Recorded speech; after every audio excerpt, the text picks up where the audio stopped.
नमस्कार, मैं हूं गौरव अग्रवाल और आप देख रहे हैं इस वक्त देश के दिल, दिल्ली के दिल, सेंट्रल पार्क नॉर्थ प्लेस से जी बिजनेस की खास पेशकश बजट अड्डा, जहां पर हम इस वक्त मौजूद हैं एक तमाम बड़े चेहरों के साथ और एक आम जनता के साथ। हाँ, लेकिन उससे पहले आपको बता दें कि आज हम यहां पर आपके लिए क्या खास लेकर आए हैं। बजट के बारे में बातें तो सभी कर रहे हैं, लेकिन जी बिजनेस आज आपको समझाने वाला है कि इस जेन नेक्स्ट बजट में आपके लिए खास क्या है। चाहे वो एक हाउसवाइफ हो या एक स्टूडेंट हो, एक डॉक्टर हो, एक प्रोफेशनल हो, एक कॉरपोरेट हो, एक घर की आस में जो एक व्यक्ति खड़ा है वो हो, या एक आम आदमी, इन सभी के लिए इस बजट में क्या है। इस जेन नेक्स्ट बजट में, नेक्स्ट जनरेशन का बजट जिसको खुद पीएम मोदी कह रहे हैं, क्या है इस बजट में खास, ये आज हम आपको बताएंगे। और हर वो छोटी बड़ी बात जो सीधे आपसे जुड़ी है कल पेश किए गए बजट में, वो हम आपको समझाएंगे। लेकिन हम इसको शुरू करें और अपने एक्सपर्ट से बात करें। एक छोटी सी रिपोर्ट दिखाते हैं। जब बजट का जिक्र होता है तो मिडिल क्लास का ध्यान सबसे पहले इनकम टैक्स स्लैब पर जाता है। वो सोचता है इस बार इनकम टैक्स में क्या हो। उम्मीदें तो बहुत होती हैं, लेकिन वाकई उन उम्मीदों को क्या पूरा कर पाए वित्त मंत्री इस बजट में, उसकी बात करेंगे, अपने एक्सपर्ट से बात करेंगे। लेकिन पहले ये रिपोर्ट देखिए।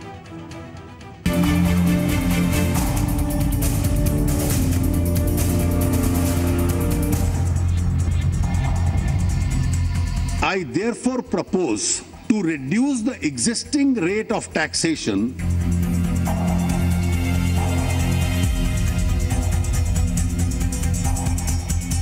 बजट में इनकम टैक्स में मिडिल क्लास को वित्त मंत्री अरुण जेटली ने बड़ी राहत दी है। इसका सीधा फायदा आम आदमी को मिलेगा। अब 2.5 लाख से 5 लाख तक कमाई पर 10% की जगह 5% टैक्स देना होगा। 3 लाख रुपए तक सालाना इनकम वालों को कोई टैक्स नहीं देना पड़ेगा। बाकी के टैक्स स्लैब में कोई बदलाव नहीं किया गया है। हालांकि सरकार ने 80C के तहत मिलने वाली टैक्स छूट की सीमा नहीं बढ़ाई है। for individual assessees between the income 2.5 lakhs to 5 lakhs to 5% instead of the present rate of 10%. This would reduce the tax liability of all persons below rupees 5 lakhs income either to zero with a rebate or 50% of their existing liability. अब आपको समझाते हैं कि tax छूट का आपको कितना फायदा मिलेगा। अगर आपकी कमाई 5 लाख रुपए है तो अब आपको 25,000 रुपए की बजाय 12,500 रुपए टैक्स चुकाना होगा, यानी सीधे 12,500 रुपए की बचत होगी। ऐसे ही अगर आपकी कमाई 10 लाख रुपए तक है तो आपको पहले 1,25,000 रुपए टैक्स चुकाना होता था, जो अब आपको 1,12,500 रुपए टैक्स देने होंगे। यहाँ आपको 12,500 रुपए की बचत होगी। मिडिल क्लास को बजट में छूट देने से होने वाले घाटे की भरपाई के लिए अमीर लोगों पर सरचार्ज लगाया गया है। 50 लाख से 1 करोड़ के बीच सालाना कमाई वाले लोगों को 30% टैक्स पर 10% सरचार्ज लगेगा। 1 करोड़ से ज्यादा इनकम पर 15% सरचार्ज पहले की तरह ही लगेगा। इस बार बजट में सरकार ने मिडिल क्लास पर फोकस किया है। टैक्स रेट में बदलाव कर मोदी सरकार ने सबका साथ सबका विकास की मंशा जाहिर कर दी है। ब्यूरो रिपोर्ट, जी मीडिया।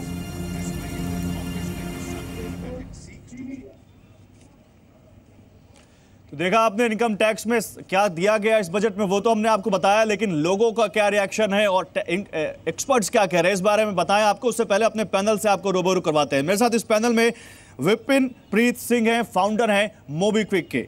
मेरे साथ मनोज गौर हैं, MD Gaur sons and president CREDAI NCR. मेरे साथ इस पैनल में डॉक्टर रवि मलिक हैं, former joint secretary IMA. Devaraja Reddy साहब हैं, प्रेसिडेंट आईसीएआई। और बिजॉन मिश्रा हैं, कंज्यूमर एक्टिविस्ट। जाने माने चेहरे कंज्यूमर्स के लिए बात करते हैं। और थोड़ी देर में किशन मल्होत्रा जुड़ेंगे, सीनियर पार्टनर ध्रुव एडवाइजर्स एलएलपी।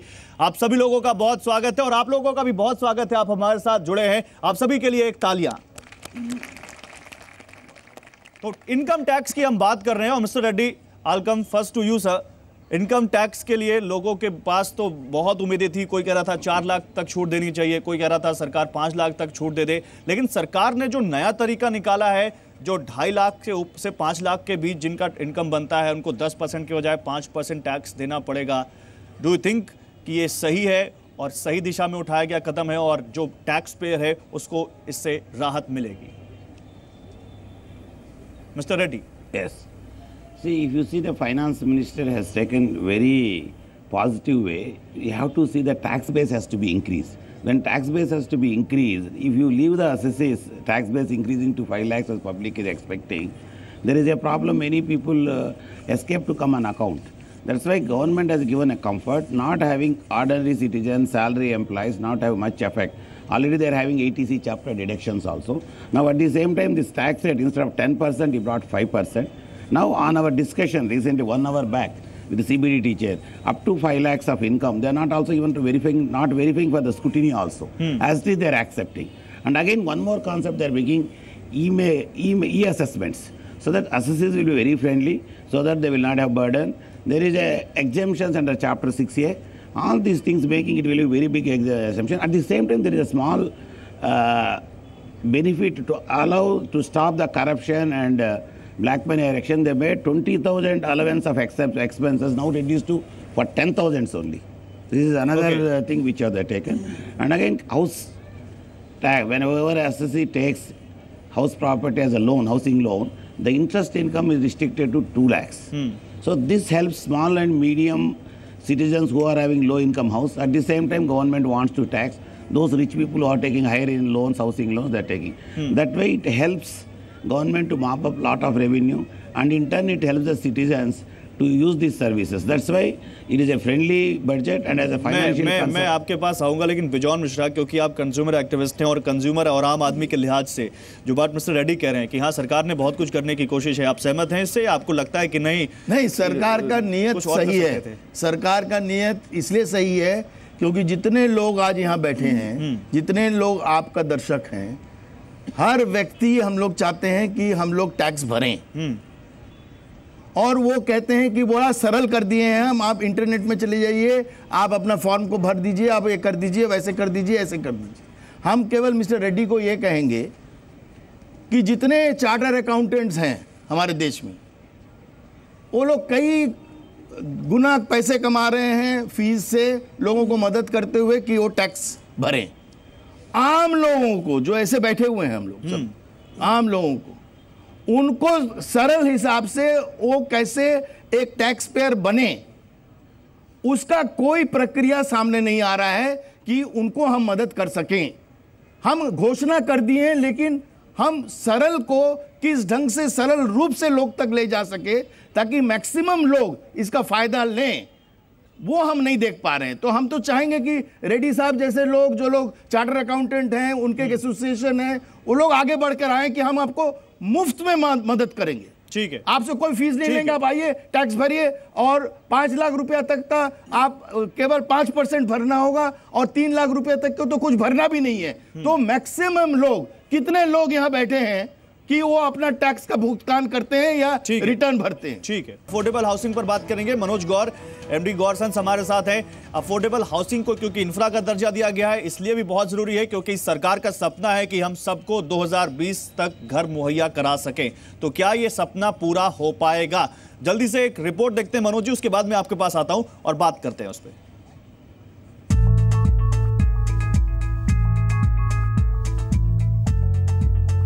दिल्ली, नोएडा या मुंबई, ये नजारा सभी जगह करीब करीब एक जैसा है, जहां हजारों फ्लैट्स बनकर तैयार खड़े हैं, लेकिन खरीदने वाला कोई नहीं।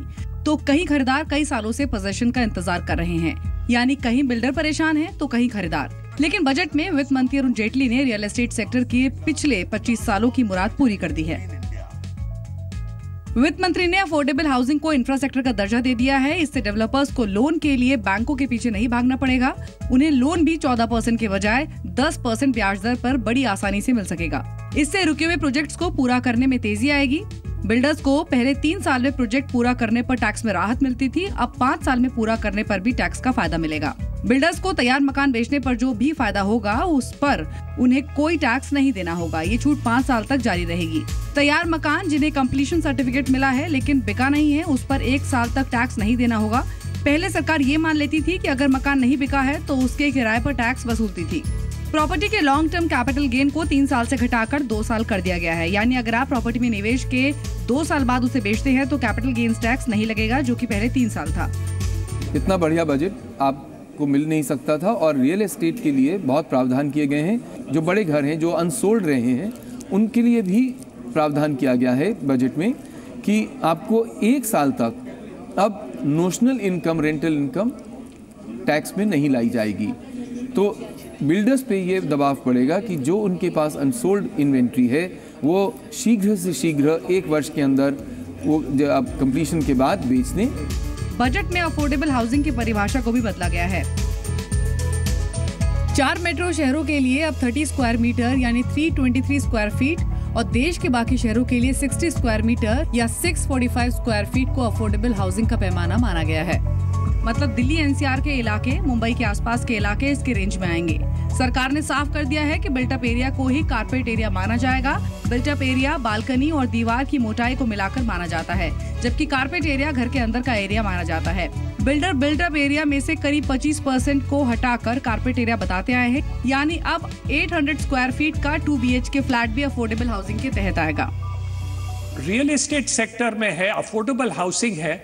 उन्होंने जो मेट्रोपॉलिटन टाउन्स मुंबई जैसे हैं वहां 30 स्क्वायर मीटर्स को कारपेट एरिया दे दिए, वो बहुत अच्छी बात है, कारपेट एरिया किया है। और बाकी के जो हिंदुस्तान में है वो 60 स्क्वायर मीटर किया है, वो काफी अच्छी एरिया है गिना जाए। 60 square metre carpet is very good. Budget में सरकार के इन ऐलानों से बिल्डर के साथ साथ ग्राहक भी खुश होंगे। ब्यूरो रिपोर्ट, जी मीडिया।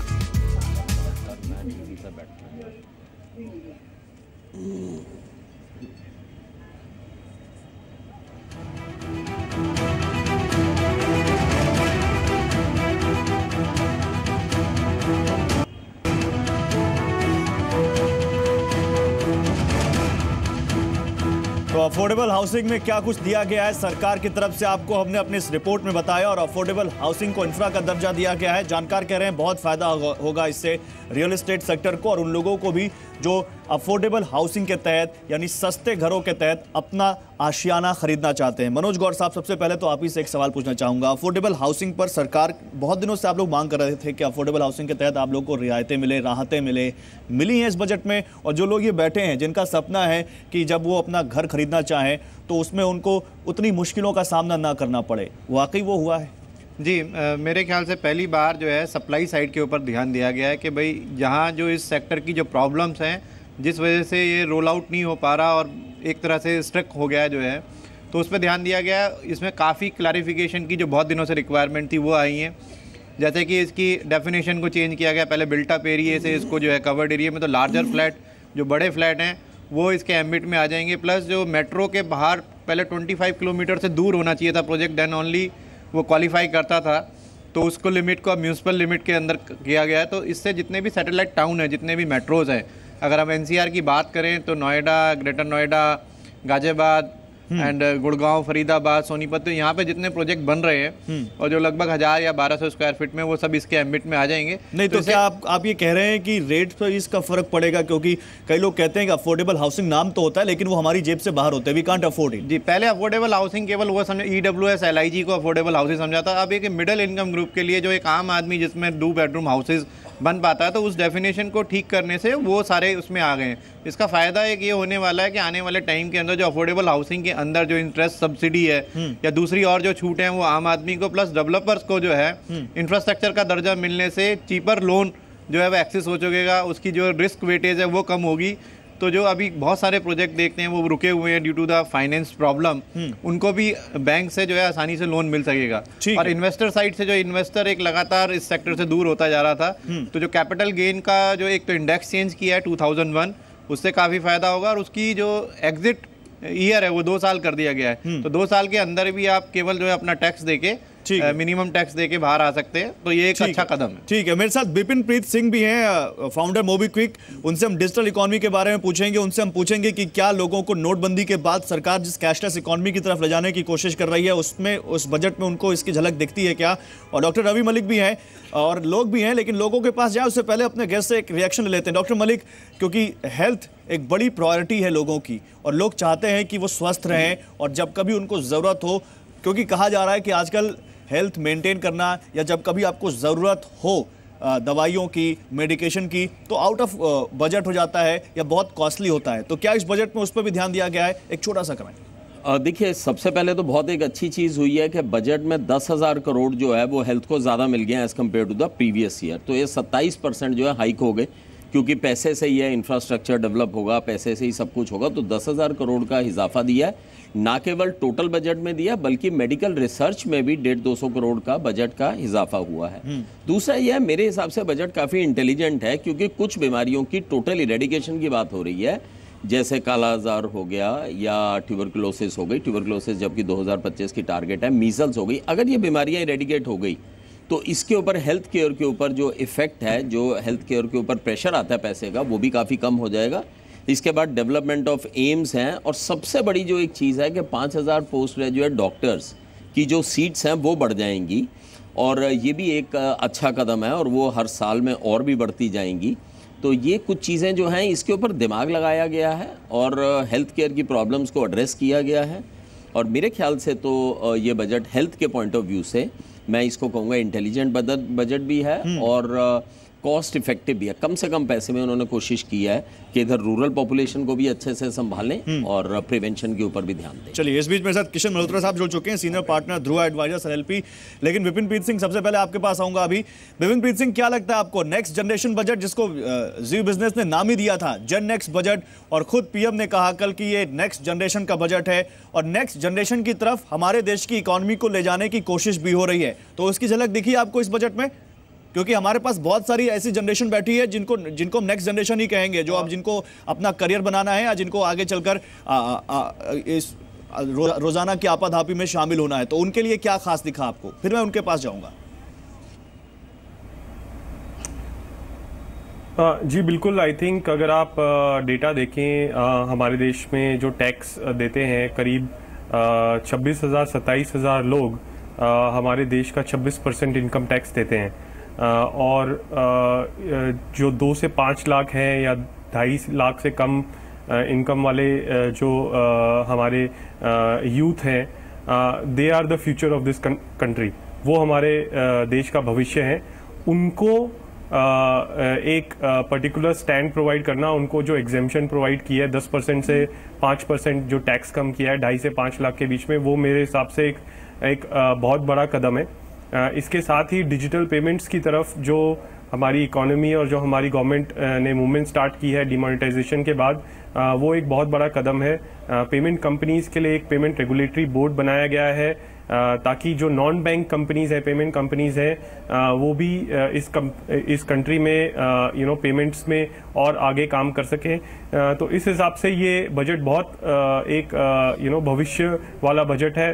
IRCTC का सर्विस चार्ज हटा दिया गया है। पॉज मशीन्स, फिंगरप्रिंट स्कैनर्स वगैरह में जो कि पेमेंट्स में हेल्प करते हैं, उनमें इंसेंटिव्स देने की बात हो रही है। तो मेरे हिसाब से ये एक डिजिटल इकोनॉमी के लिए ये जेन नेक्स्ट बजट है।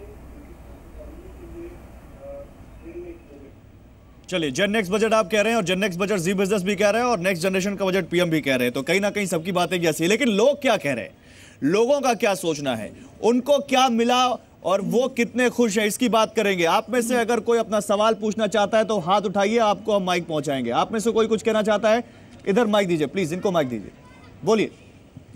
सर, आपसे हमारा ये सवाल है कि सर, जैसे मैं दिल्ली में रहता हूँ, 8 से 10 हज़ार रुपया कमाता हूँ और हमारे पिताजी किसान हैं, तो इस आम बजट से क्या फायदा हो सकता है हमारे जैसे और करोड़ों इंसान बहुत अच्छा सवाल है, बहुत अच्छा सवाल है। आपके सवाल का जवाब लेंगे हम।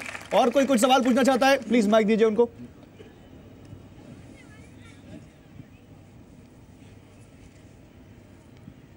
सर, मेरा यह सवाल है, डॉक्टर मलिक ने भी कहा था कि हेल्थ को लेके ये बजट बनाया गया है, तो मोदी सरकार जो है स्वच्छ भारत अभियान चला रही है, लेकिन जोर से बोलिए। मोदी सरकार स्वच्छ भारत अभियान चला रही है, लेकिन ट्रेन्स में जितने भी आउटलेट्स हैं टॉयलेट के, वो सीधे ट्रैक पे जाके खुलते हैं। तो सरकार ने इस बजट पे बायो टॉयलेट्स के लिए क्या किया, हेल्थ के लिए कैसे अच्छा सकता है? इस बजट में किया गया है, उसके बारे में बताएंगे आपको। एक सवाल और लेते हैं, एक माइक दीजिए उनको। और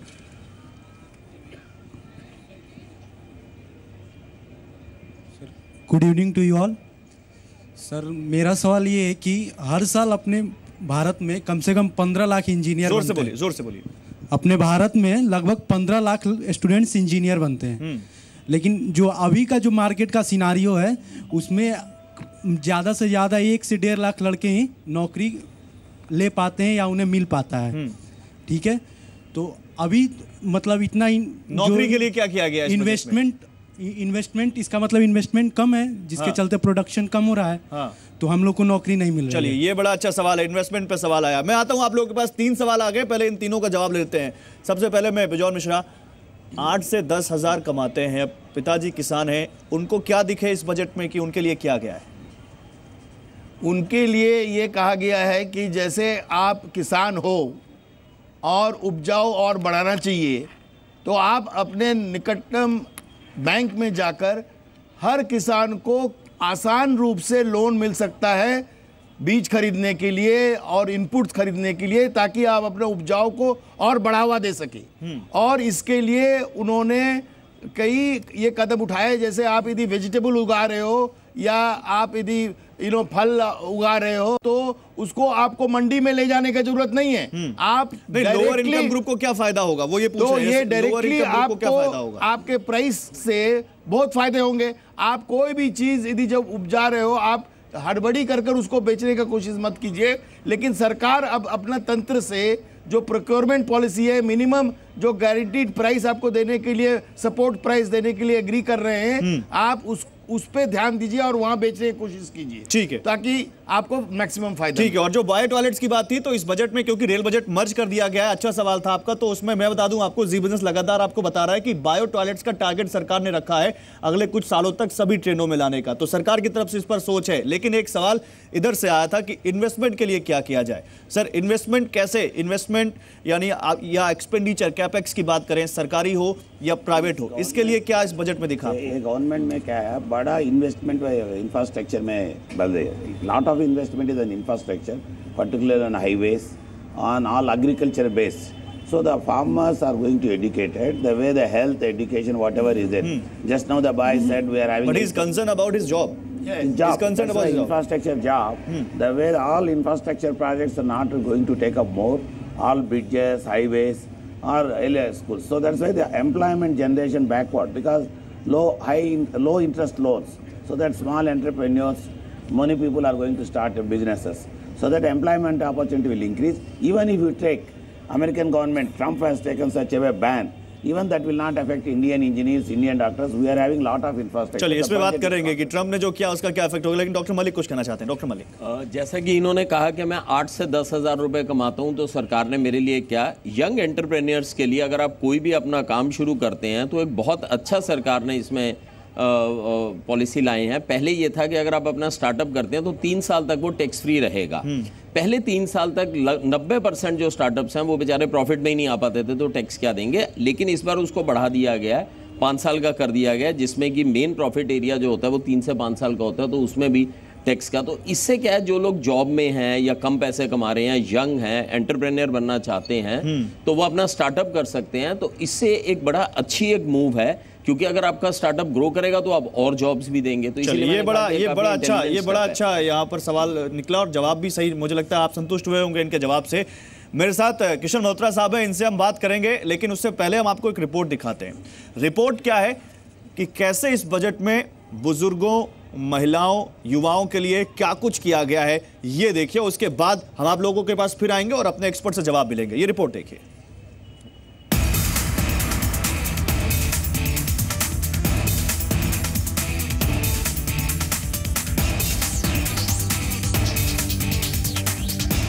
महिलाएं, स्टूडेंट्स और सीनियर सिटीजन्स, बजट में वित्त मंत्री ने सबका ख्याल रखा है। आइए आपको सबसे पहले बताते हैं कि महिलाओं के लिए इस बजट में क्या खास है।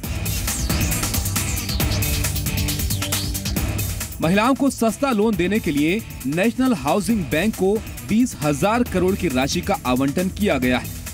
महिलाओं के कौशल विकास के लिए 1,84,000 करोड़ रुपए का आवंटन किया गया है। बजट में महिला शक्ति केंद्र खोले जाने का भी ऐलान हुआ है। वुमेन एम्पावरमेंट के लिए सरकार ने 500 करोड़ रुपए आवंटित किए हैं। साथ ही प्रेग्नेंट महिलाओं के खाते में 6,000 रुपए सीधे ट्रांसफर किए जाएंगे। वित्त मंत्री ने बजट में युवाओं के लिए भी कई बड़े ऐलान किए हैं। दरअसल पिछले साल के मुकाबले एजुकेशन सेक्टर को बजट में ज्यादा अहमियत मिली है। एजुकेशन सेक्टर के लिए बजट में 79,686 करोड़ रुपए का आवंटन किया गया है, जो पिछले साल के मुकाबले 10% ज्यादा है। बजट में उच्च शिक्षा के लिए अमेरिका की तर्ज पर नेशनल टेस्टिंग सर्विस शुरू करने का ऐलान किया गया है। यानी अब स्टूडेंट को एक ही परीक्षा देने से रैंक के आधार पर कॉलेज या संस्थान में एडमिशन मिल जाएगा। इसके साथ ही 100 इंडिया इंटरनेशनल स्किल सेंटर स्थापित किए जाएंगे।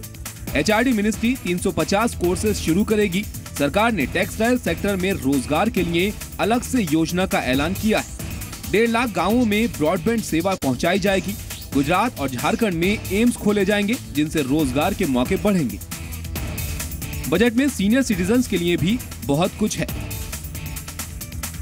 मसलन LIC बुजुर्गों की नई योजना लाएगी, जिसमें वरिष्ठ नागरिकों को 8% तय रिटर्न मिलेगा। सीनियर सिटीजन्स के लिए आधार आधारित हेल्थ कार्ड आएगा, जिसमें उनकी सेहत की सारी जानकारी होगी। जाहिर है वित्त मंत्री ने बजट में हर वर्ग का ख्याल रखा है। ब्यूरो रिपोर्ट, जी मीडिया।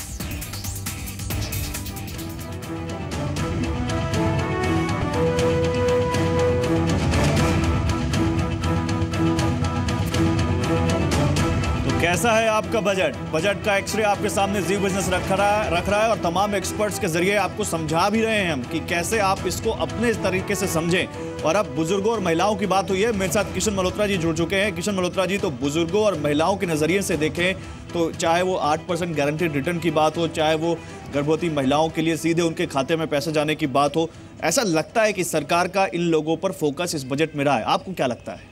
बिल्कुल सर, इसमें कोई डाउट नहीं है कि काफ़ी फोकस किया। जहाँ तक बुजुर्गों की बात है, उसमें उन्होंने कहा है कि जो पेंशन्स, जो लोग ओल्ड लोग हैं, उनके लिए 10 साल तक अगर आप डिपॉजिट करवाएंगे तो आपको 8% का एश्योर्ड रिटर्न होगा। जैसे हमें लगता है कि मार्केट काफ़ी फ्लक्चुएट कर रही है, उसमें उनको ये प्रावधान दिया कि 8% का रिटर्न आपको दिया जाएगा।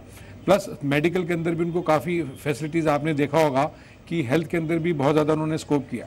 एक चीज़ मैं ज़रूर ये कहना चाहूँगा कि बड़ा प्रैग्मेटिक है कि पहली बार अगर आप देखें कि पॉलिटिकल पार्टीज़ में कि गवर्नमेंट खुद आके कह रही है, जो कि एक अपने में पॉलिटिकल पार्टी है, जिसमें वो कह रही है कि हम मानते हैं कि हमारे अकाउंट्स में या हमारी जो कलेक्शन में ठीक नहीं है। ट्रांसपेरेंसी के लिए जो सबसे बड़ा इस बार उन्होंने स्टेप लिया, वो एक अमेजिंग बहुत अमेजिंग स्टेप था, जिसके वो बॉन्ड निकालने के लिए अभी भी कुछ विरोधी कह रहे हैं कि जो 20,000 की एंट्री होती थी वो 1 होती थी, 2,000 की 10 हो जाएंगी, उसमें क्या दिक्कत? पर फिर भी कहने का मतलब अब एकदम तो नहीं कैश को रोक सकती है ना। That is the point. At least 2,000 करना, फिर बॉन्ड का जो लिखा है सिस्टम कि जो सबसे इंपॉर्टेंट जो नया पॉइंट है कि आप जाइएगा, आप अपना बॉन्ड खरीदिएगा RBI से, जो आदमी दे रहा है वो ही will have to make payment by cheque, और वो फिर बॉन्ड लेगा। बॉन्ड लेने के बाद जब भी वो जिस पॉलिटिकल पार्टी को देना चाहता है, उसके अकाउंट में बॉन्ड जमा हो जाएंगे। जब बॉन्ड का टाइम खत्म होगा, ऑटोमेटिकली उनके अकाउंट में चला जाएगा। ठीक है। तो एक तरह का इसमें यह है कि कौन दे रहा उसको पता है, बैंकिंग के थ्रू सारा सिस्टम होगा, जिस पार्टी को मिल रहा है उसको पता रहेगा, और ट्रांसपेरेंसी रहेगी, कैश का नहीं है।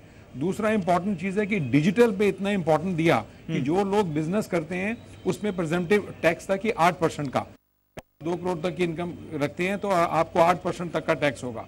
उसमें कहा है कि अगर पेमेंट सारी चेक के थ्रू आ रही हैं, कैश की नहीं है, तो उनके ऊपर जो प्रॉफिट, उस पर जो वो रेवेन्यू होगा, जो वो टर्नओवर होगी, उसका उन्होंने रिड्यूस कर दिया 8% से 6%। तो ये एक बड़ा ही इस तरीके से इंसेंटिवाइज किया जा रहा है कि भाई इस तरीके से लोगों को। चलिए, मैं कैश ट्रांजेक्शन पर आप लोगों से एक सवाल लूंगा, लेकिन सर कुछ कह रहे थे। मनोज जी बोलिए। नहीं, जैसे बताया था, छोटे बिजनेस के ऊपर जो टैक्स था पहले 8% से लगता था और उसको 6% किया है। इसी तरह से जो छोटी स्मॉल स्केल कंपनी थी जिनका टर्नओवर 50 करोड़ तक है, उनका भी टैक्स जो है कम किया है। तो इससे जो है बिजनेस को काफ़ी बूस्टअप मिलेगा। जो ये सवाल था कि इंजीनियर्स को नौकरी या ये, तो सबसे बड़ा एलोकेशन इस बार इंफ्रास्ट्रक्चर को दिया गया है। तो इंफ्रास्ट्रक्चर के अंदर जिस तरह से स्पेंडिंग होगी, तो उससे ओवरऑल इकोनॉमी और ओवरऑल एम्प्लॉयमेंट जो बढ़ेगा, और छोटे बिजनेसेस को भी बिजनेस करने के लिए आगे बढ़ाने की बात है। और जहाँ ये इंफ्रास्ट्रक्चर हाउसिंग की बात है, तो इसमें डायरेक्टली हाउसिंग जो इंडस्ट्री है, डायरेक्टली 250 जो स्मॉल स्केल इंडस्ट्री है, उनसे हम डायरेक्टली माल खरीदते हैं। तो पूरी की पूरी ओवरऑल मैन्युफैक्चरिंग, जो कि मोस्टली मेक इन इंडिया है, हाउसिंग में सारा सामान मेक इन इंडिया लगता है। तो ओवरऑल मैन्युफैक्चरिंग को बढ़ाने के लिए, इंफ्रास्ट्रक्चर को बढ़ाने मैन्युफैक्चरिंग को भी बूस्ट मिलेगा, क्योंकि लोग ढूंढ रहे थे कि मैन्युफैक्चरिंग कहाँ है इस बजट में। मैन्युफैक्चरिंग को बूस्ट। विपिन प्रीत सिंह, मैं आपके पास आता हूं, लेकिन लोगों से एक सवाल लेके आप ये बताइए, सरकार डिजिटल इकोनॉमी की तरफ जोर दे रही है, कह रही है कार्ड से ट्रांजैक्शन कीजिए, मोबीक्विक या दूसरे जो वॉलेट हैं उनसे, मोबाइल वॉलेट, उनसे पेमेंट कीजिए, और कैश ट्रांजैक्शन 3 लाख से ज्यादा अब आप नहीं कर पाएंगे। उस 3 लाख के ऊपर सरकार ने कैश ट्रांजैक्शन करने से मना कर दिया है। आप में से कोई इस बारे में कोई सवाल पूछना चाहता है? माइक दीजिए, इधर माइक दीजिए, इधर, उधर दीजिए।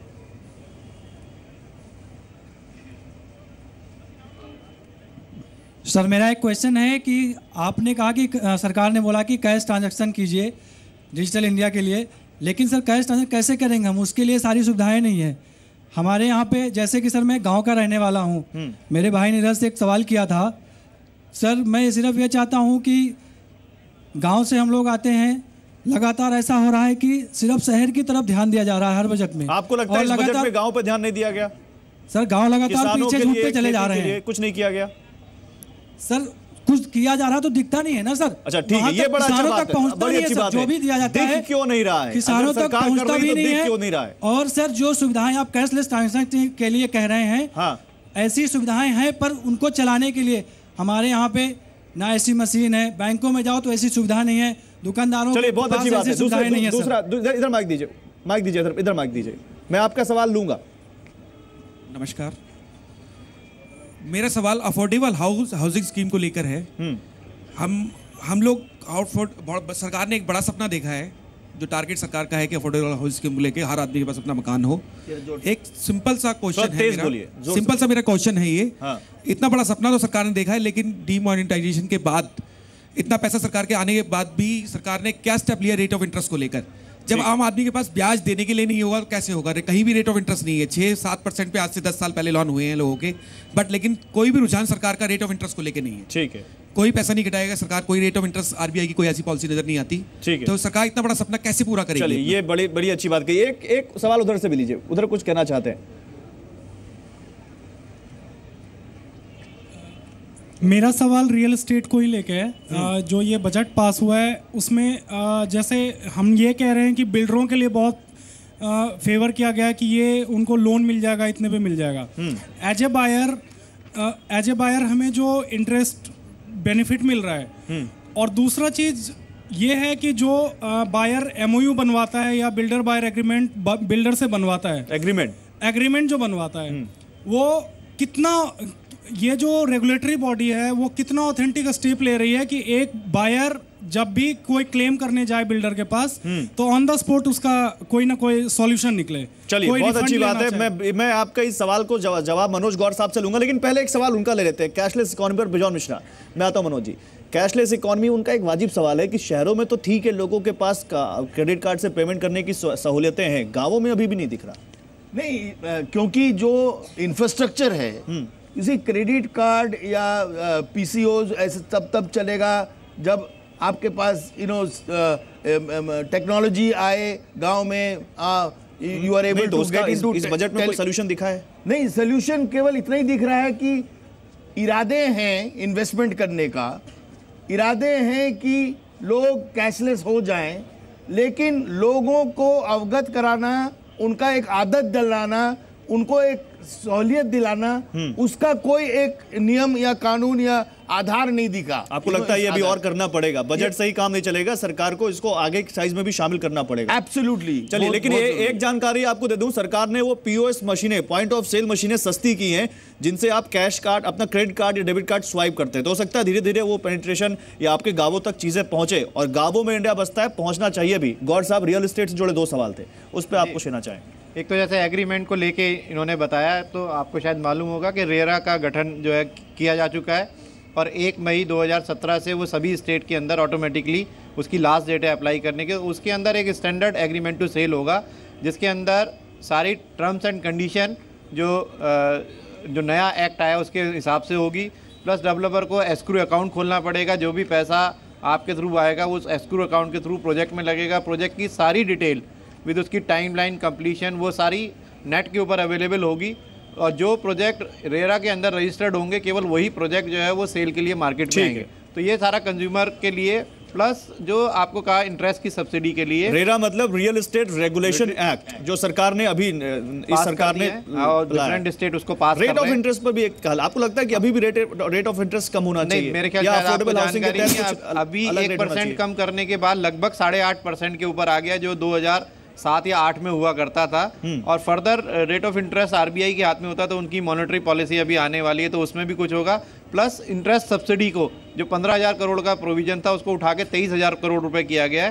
तो जो भी आप अफोर्डेबल हाउसिंग के अंदर अपना घर लेंगे तो आपको 3 से 4% आपको फर्दर जो है इंटरेस्ट सब्सिडी उसके अंदर और मिल सकती है। ठीक, तो अब हम बात करते हैं कंज्यूमर्स की। जो आम आदमी है, चाहे वो टैक्स पेयर हो, चाहे वो एक नौकरी पेशा आदमी हो, चाहे वो एक बिजनेसमैन हो, चाहे वो एक किसी और धंधे से जुड़ा हो, किसी और पेशे से जुड़ा हो, उसको क्या चाहिए, या वो हाउसवाइफ हो या बुजुर्ग हो, उसको उन सबको क्या कुछ केटर किया है इस बजट में, उस पर बात करते हैं। अफोर्डेबल हाउसिंग से जुड़े कुछ सवाल लिए गए थे। अब एक और लोगों से जल्दी से हम सवाल ले लेते हैं। अगर कोई सवाल पूछना चाहे जल्दी से एक माइक दीजिए, अगर आप कुछ पूछना चाहें जल्दी से।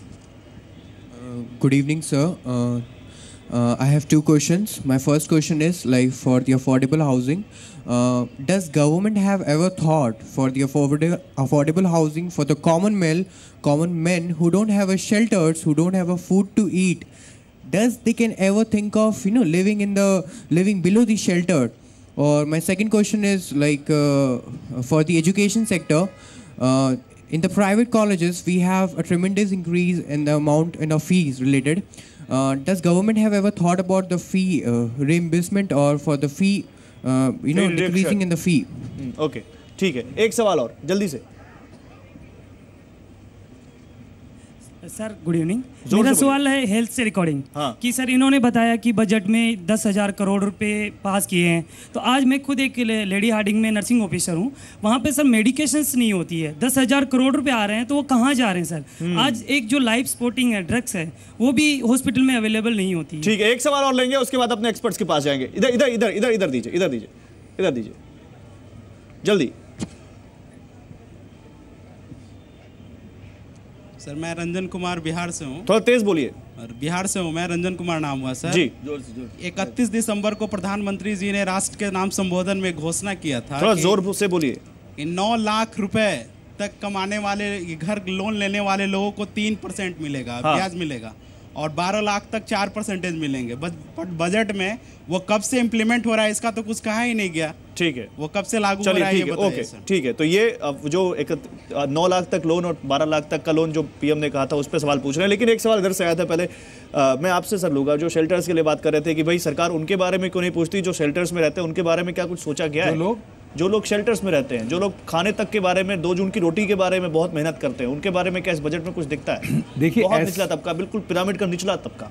एज सच कोई स्पेसिफिक तो नहीं है, पर जैसे ओवरऑल अगर आप देखें कि जो जैसे वो प्रमोट करना चाहते हैं कि भाई इंडस्ट्री को प्रमोट करें, लोगों के पास एम्प्लॉयमेंट आए, और जो ओवरऑल इसमें इनकम टैक्स से लेके हम कुछ नहीं कह सकते हैं कि कुछ ऐसा डायरेक्ट होगा प्रोविजन। ओवरऑल जो बजट है इतना प्रैग्मेटिक और उसमें एक ऐसी विजन है जिसका आपको इमीडिएट इम्पैक्ट नहीं दिखेगा। जो छोटे छोटे स्टेप लिए गए हैं पिछले 2 साल में और अभी लिए इसमें, उसका इम्पैक्ट ओवर ए पीरियड आएगा। ऐसा कुछ नहीं है कि इमीडिएटली अगर आपने कुछ किया, जादू की छड़ी नहीं है, लेकिन सरकार जो इंटेंट है वो सही दिखता है। मैं आ रहा हूं सर आपके पास। बिजॉन मिश्रा, एजुकेशन के ऊपर इस बजट में कुछ दिखता है? नहीं, एजुकेशन के बारे में ये कहा गया है कि काफ़ी मतलब इन्वेस्टमेंट्स सरकार करेंगे एजुकेशन पे। लेकिन सबसे बड़ी बात जो हम लोग अपेक्षा रखे थे कि कैसे लोगों को फ्री एजुकेशन मिले और कहाँ तक मिल सके, क्योंकि आज हमारे देश में 2 चीज़ की सख्त ज़रूरत है। एक तो एजुकेशन आज इतने प्राइवेटाइज हो गया है और इतने महंगे हो गए हैं कि लोग एजुकेशन चाहते हुए भी एजुकेशन नहीं प्राप्त कर पा रहे, और दूसरा है स्वास्थ्य। स्वास्थ्य में हम मलिक साहब से एग्री नहीं करते हैं कि स्वास्थ्य में हम लोग चाह रहे थे कि और भी इन्वेस्टमेंट हो ताकि लोगों को मुफ्त में नहीं, लेकिन बहुत कुछ अगर कंज्यूमर के पॉइंट ऑफ व्यू से देखें, आईआरसीटीसी को जिस तरह से उन्होंने सर्विस चार्ज हटाने की बात कही, एनपीएस के ऊपर आए, नहीं देखिए आईआरसीटीसी के जो रोल है टिकट बेचना, और वो जो मुफ्त कर दिया है कि हम सर्विस चार्ज नहीं लेंगे, वो सब सीमित। लेकिन आज आम आदमी पे बोझ 2 चीज के लिए है, वो है स्वास्थ्य एजुकेशन, शेल्टर, खाना। इसी हमारा कहने का मतलब है कि जैसे हमारे एक दर्शक ने कहा कि हमको केवल 8,000 रुपया मिल रहा है। सरकार को तुरंत एक नियम निकालना चाहिए कि मिनिमम वेज को बढ़ावा देना चाहिए। जैसे आप पार्लियामेंट में बैठकर एमपीज का वेजेस बढ़ा दे रहे हो, चलिए बड़ी अच्छी बात है, वो बढ़ा दे रहे हो, तो अब कहां तक आप आम लोगों का मिनिमम वेज कब बढ़ाएंगे आप? ये इसका कोई घोषणा नहीं हो रहा है। मल्होत्रा साहब कह रहे हैं बढ़ चुका है, जरूरी है। मिनिमम वेजेस में जहां तक मेरी नॉलेज है, मिनिमम वेजेस में ऑलरेडी 18,000 रुपए का हो चुका है आज की डेट में। 8,000 रुपए मिल रहा है, आपके सामने में बात हुई है, आपके सामने में बात हुई है 8,000 रुपया। चलिए तो बढ़ा है लेकिन लोगों तक पहुंचा नहीं है, बढ़ा है लेकिन लोगों तक पहुंचा नहीं है, लोगों तक पहुंचा नहीं। हेल्थ पे सर एक बात आई थी कि हेल्थ को कैसे इस बजट में हेल्थ पे कुछ दिखता है? हेल्थ में डेफिनेटली इसमें कोई दो राय नहीं है, 27% बढ़ा तो है लेकिन ये काफी कम है, इसमें कोई दो राय नहीं है। क्योंकि बढ़ाने का हम लोग उम्मीद रखे थे 500%, क्योंकि 500% में 27% ये उम्मीद हर बार रखी जाती है। अगर मैं बताऊं डेवलप्ड नेशंस में जो जीडीपी क्या है वो लगभग 14%, 17% तक है, हमारे इधर 1.25% है, विच इज नथिंग। इसको डेफिनेटली काफी ज्यादा बढ़ाना चाहिए। युगांडा जैसा कंट्री में 5% है, हमारे इंडिया में 1% भी नहीं है स्वास्थ्य के लिए वो लोग इन्वेस्ट कर रहा है। चलिए ठीक है, स्वास्थ्य के लिए डेफिनेटली बहुत कम है ये जीडीपी। हर साल यही एक्सपेक्टेशन होती है कि इस साल काफी बढ़ेगा, लेकिन केवल 1.5% अगर जीडीपी का जाता है तो बहुत कम है। दूसरी बात, जैसे उन्होंने कहा कि अगर 10,000 करोड़ भी बढ़ाया है तो भी सरकारी अस्पतालों में जो फैसिलिटीज हैं वो काफी कम है। आम आदमी तक, पिरामिड का जो निचला तबका है उस तक पहुंचती नहीं है चीजें। 2 करोड़ लोग, गौरव जी, 2 करोड़ लोग हर साल गरीबी रेखा के नीचे चले जा रहे हैं क्योंकि स्वास्थ्य का खर्चा वो बर्दाश्त नहीं कर पा रहे। अफोर्डेबल हाउसिंग के तहत अफोर्डेबल हेल्थ पॉलिसी भी आनी चाहिए। मैं अफोर्डेबल हाउसिंग पे आता हूं सर, अफोर्डेबल हाउसिंग पर जैसा उनको बताया कि जो मिनिमम जो नीचे शेल्टर पे रहते हैं लगभग 1 करोड़ जो कच्चे मकान हैं उनको पक्का करने के लिए बजट के अंदर प्रावधान किया गया है। दूसरा, स्टेट के अंदर जितने भी बड़े प्रोजेक्ट सैंक्शन होते हैं उसके अंदर 10% EWS और 10% LIG वो मिनिमम आपको बनाने पड़ते हैं। नहीं, वो कह रहे हैं जो 9 और 12 लाख वाला जो सरकार ने ऐलान किया था पीएम ने, वो कब तक आएगा? वो तो ऑलरेडी लागू है। और उसके अलावा EWS LIG एक फिक्स कॉस्ट के ऊपर डेवलपर को बना के देने पड़ते हैं। आप अप्लाई कर सकते हैं, उसके अंदर आपको जो है 3 लाख में शायद EWS और 4.5 या 5.5 लाख रुपए के अंदर आपको शहर के अंदर। क्या आप ये कह रहे हैं कि ये सही वक्त है, it is right time to buy a house for end user? ये सही वक्त है, इस समय लोगों को घर खरीदना चाहिए? आप भरोसा दिलाते हैं कि सस्ते घर लोगों को मिलेंगे? बिल्कुल बिल्कुल, ये सही टाइम इसलिए भी है कि आने वाले टाइम में डिमांड एंड सप्लाई का रेशियो जो है रिवर्स होने वाला है, क्योंकि रेरा के बाद प्रोजेक्टों की लॉन्चिंग बहुत कम हो जाएगी। ऑलरेडी 2-3 साल से जो है रियल एस्टेट। ओके, मेरे पास समय खत्म हो चुका। Mister Reddy, final comment. इसमें again earlier all rich people used to purchase houses, now government restricted interest benefit 2 lakhs only everybody. That's why demand will less, supply will be more. Okay, 10 seconds final comment. बड़ा जी pragmatic है, बड़ी अगर आप overall देखें काफ़ी pragmatic है, बड़ा balanced है। जबकि इस वक्त ग्लोबल इकोनॉमी में चाइना, US, UK सब जगह प्रॉब्लम्स हैं, उसके होने के बाद भी जिस तरीके से मैनेज किया गया और एक विजन दी, आई थिंक बहुत ही ज्यादा बैलेंस्ड है। ठीक है sir, okay, thank you very much आप सभी को, और आप सभी लोगों के लिए बहुत शुक्रिया। आप सभी लोगों के लिए तालियां, आप लोगों ने बहुत अच्छा अपना पार्टिसिपेशन किया हमारे शो में। तो जी मीडिया का एक यूनिक प्रिंसिपल है, हम समाज के हर तबके को अपने प्रोग्राम में शामिल करने की कोशिश करते हैं, चाहे वो एक हाउसवाइफ हो, चाहे वो एक स्टूडेंट हो, चाहे प्रोफेशनल हो, बुजुर्ग हो या टैक्स पेयर हो। और हमने इस प्रोग्राम में भी अपने इस ग्राउंड जीरो से, अपने इस बूस्टर बजट पर एक खास शो से, जो कि हम दिल्ली के दिल से कर रहे हैं, यही सिद्धांत अपनाने की कोशिश की, और कोशिश की कि हम आपको बजट बताएं ना, बजट समझाएं कि कैसा है आपका बजट। और उम्मीद करते हैं कि आपको हमारा यह शो पसंद आया होगा। फिलहाल हमारी इस खास पेशकश में बस इतना ही। आप देखते रहिए जी बिजनेस को, कि बजट से पहले भी और बजट के बाद भी बजट पर सबसे बड़ी कवरेज जी बिजनेस पर जारी।